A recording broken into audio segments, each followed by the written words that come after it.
Formula ఈ race కేసులో చట్టం తన పని తాను చేసుకుపోతుందని కేటీఆర్ అన్నారు. తాను ఏ తప్పు చేయలేదని గతంలోనే చాలాసార్లు చెప్పానని, లాయ్ డిటెక్టర్ పరీక్షకు కూడా సిద్ధమని చెప్పారు. తనను అరెస్ట్ చేసే ధైర్యం రేవంత్ రెడ్డికి లేదని, ఫార్ములా ఈ రేస్ కేసులో ఏమీ లేదని రేవంత్కు తెలుసన్నారు. దానవ్ నాగేందర్తో రాజీనామా చేయించి కడియం శ్రీహరిని కాపాడే ప్రయత్నాలు జరుగుతున్నాయని కేటీఆర్ ఆరోపించారు. తన పని తాను చేసుకుపోతుంది. నేను ఇదివరకే చెప్పాను ఏ తప్పు చేయలేదని. ఏ తప్పు చేయలేదు.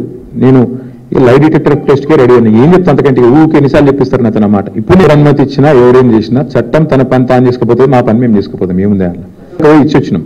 కానీ ఏముంది అలా ఆడ ఈడ కలిసిపోయి ఉన్నారు. మంచిగా జాయింట్ వెంచర్ గవర్నమెంట్ నడుస్తుంది. అరే పొంగులేటి శ్రీనివాసరెడ్డి గారి ఇంటి మీద రైడ్ అయితే ఈడీ 2 రోజులు రైడ్ అవుతుందా? ఈ రోజు వరకు మీరు అడిగారు, ఆయన చెప్పాడు, ఈడీ చెప్పాడు. ఈ దేశం అట్లా నడుస్తుంది. ఏం చెప్తాం? మంచి జాయింట్ వెంచర్, బ్రహ్మాండమైన అక్రమ సంబంధం. బహుశా భారతదేశంలో ఎక్కడ ఉండేది ఇంత దరిద్రమైన రిలేషన్షిప్.